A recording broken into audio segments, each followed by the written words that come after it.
Assalamualaikum warahmatullahi wabarakatuh. Selamat siang, salam sejahtera untuk kita semua. Yang terhormat kepada Ibu Yanti, SEMAK, selaku dosen pengampu mata kuliah Sistem Pengendalian Manajemen, dan teman-teman semuanya di kelas AK20B. Saya Hositania sebagai moderator pada presentasi hari ini. Kami dari kelompok 3 yang terdiri dari Dea Lydia Sinambela, Hositania, Lydia Chandra, Nuryeti, dan Putri Damayanti. Di sini kami akan mempresentasikan materi tentang Departemen Research and Development. Pada materi pertama yaitu akan disampaikan oleh saya. Yang pertama itu studi kasus pada Departemen R&D pada PT IDS. PT IDS merupakan perusahaan distributor untuk produk vakum pump dan root blower dengan lini bisnis lainnya seperti jasa servis, industrial repair, rewinding, otomotif, dan produksi manufaktur.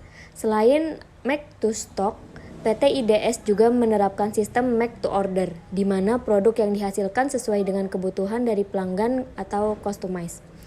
Maka dari itu, dibutuhkan sistem dan perancangan desain yang kuat dan matang.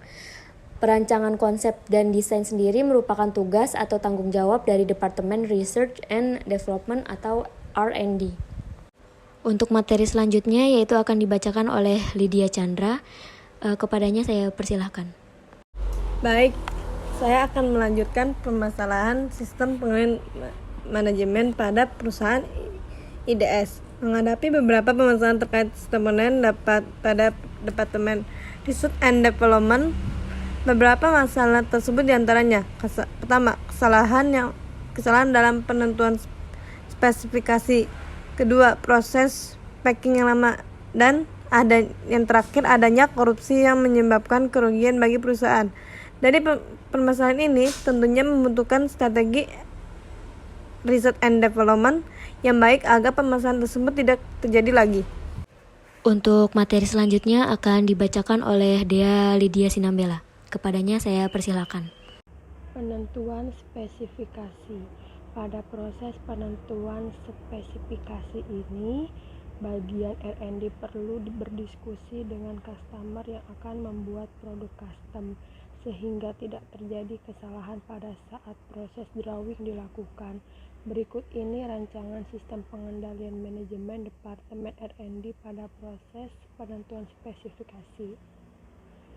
Adapun flowchart penentuan spesifikasi: yang pertama, membuat formulir permintaan drawing; yang kedua, menentukan desain yang akan dibuat; selanjutnya proses drawing dilakukan; jika sesuai, proses drawing itu selesai; jika tidak, akan dilakukan revisi.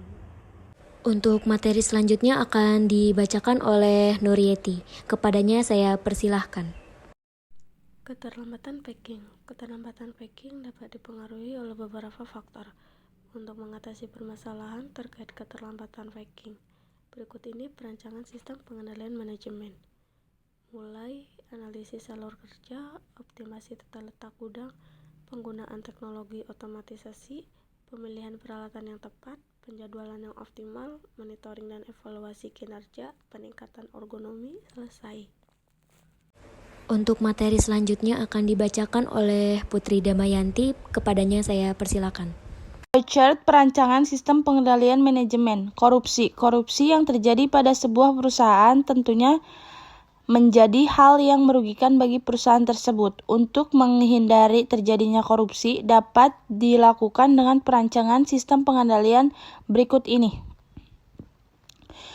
Mulai pengawasan ketat dan audit internal, pelatihan etika dan kepatuhan, kode etik dan kebijakan anti korupsi, pemeriksaan latar belakang karyawan, perlindungan pelaporan whistleblower, rotasi tugas, penggunaan teknologi untuk pemantauan, hukuman yang tegas, konsultasi dengan ahli hukum, promosi budaya etika, lalu selesai.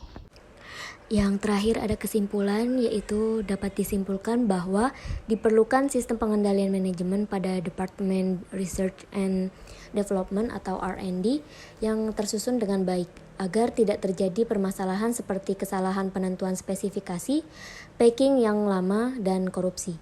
Perancangan sistem pengendalian manajemen perlu dibuat agar setiap aktivitas yang dilakukan dapat berjalan sesuai dengan yang diinginkan. Sekian presentasi dari kelompok kami, kurang lebihnya mohon dimaafkan. Wassalamualaikum warahmatullahi wabarakatuh.